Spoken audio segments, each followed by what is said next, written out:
Ação da prece. Transmissão do pensamento. Texto compartilhado no Grupo de Estudo Espírita Paz e Luz Allan Kardec, pelo membro do Grupo Adão de Araújo.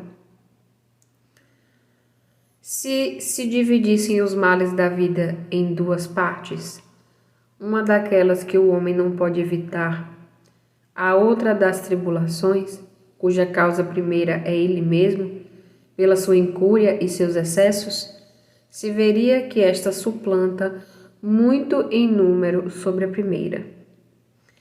Admitamos que o homem nada pudesse contra os males que não pode evitar, que toda prece seja supérflua para dele se preservar, já não seria muito estar livre de todos aqueles que provêm de si mesmo? Ora, aqui a ação da prece se concebe facilmente porque ela tem efeito de evocar a inspiração dos bons espíritos, lhes pedir a força para resistir aos maus pensamentos, cuja execução pode ser funesta. Nesse caso, não é o mal que afasta, mas a nós mesmos do pensamento, que pode causar o mal. Eles não entravam em nada os decretos de Deus, nem suspendem o curso das leis da natureza, mas nos impedem de infringir essas leis dirigindo o nosso livre arbítrio. Mas o fazem com o nosso desconhecimento de maneira oculta, para não acorrentar a nossa vontade. O homem se encontra então na posição daquele que solicita bons conselhos e os pratica, os coloca em prática, mas que está sempre livre de seguir ou não. Deus quer que seja assim, para que tenha a responsabilidade dos seus atos, a lhe deixar o mérito da escolha entre o bem e o mal.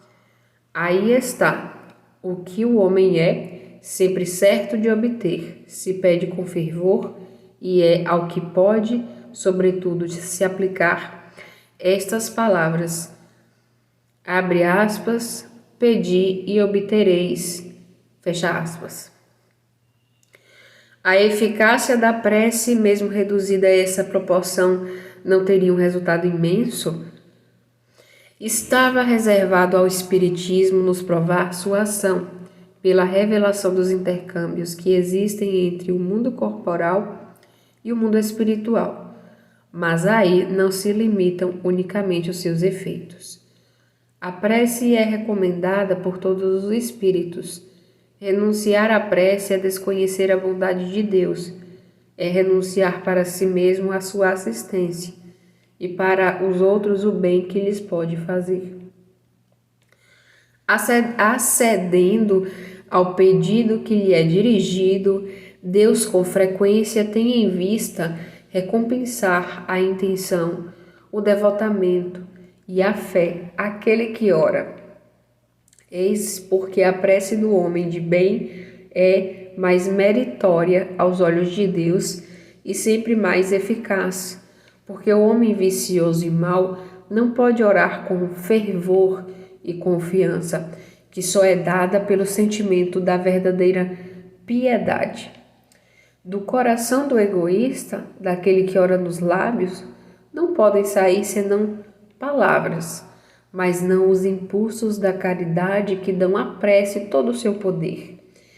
Se compreende de tal modo que, por um movimento instintivo, a pessoa se recomenda de preferência às preces daqueles nos quais se percebe que a conduta deve ser agradável a Deus, porque são mais ouvidos. Se a prece exerce uma espécie de ação magnética, poderia-se crer que seu efeito está subordinado à força fluídica. Ora, isso não é assim, uma vez que os espíritos exercem essa ação sobre os homens. Eles suprem, quando isso seja necessário, a insuficiência daquele que ora, seja agindo diretamente em seu nome, seja lhe dando momentaneamente uma força excepcional, quando é julgado digno desse favor, ou que a coisa possa ser útil. O homem que não se crê bastante bom para exercer uma influência salutar não deve se abster de orar por outro, pelo pensamento de não ser digno de ser ouvido. A consciência de sua inferioridade é uma prova de humildade, sempre agradável a Deus, que leva em conta a intenção caridosa que o anima. Seu fervor e sua confiança em Deus são o primeiro passo para o retorno ao bem, no qual os espíritos são felizes por encorajar. A prece que é recusada é a do orgulhoso que tem fé em seu poder e em seus méritos, aquele que crê poder substituir a vontade de Deus. Essa é a prece recusada. O poder da prece está no pensamento, ela não se prende nem às palavras, nem ao lugar, nem ao momento em que é feita.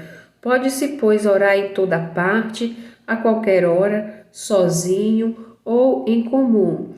A influência do lugar ou do tempo prende-se às circunstâncias que podem favorecer o recolhimento.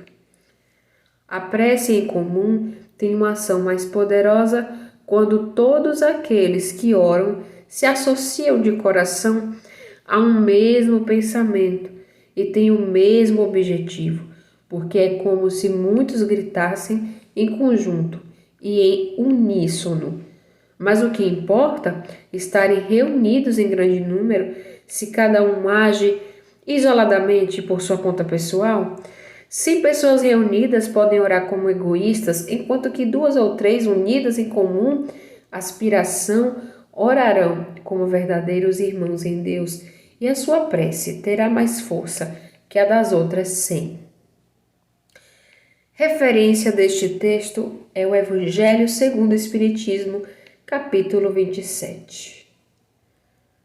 Gratidão por escutar este áudio em vídeo até o final. Deus te abençoe.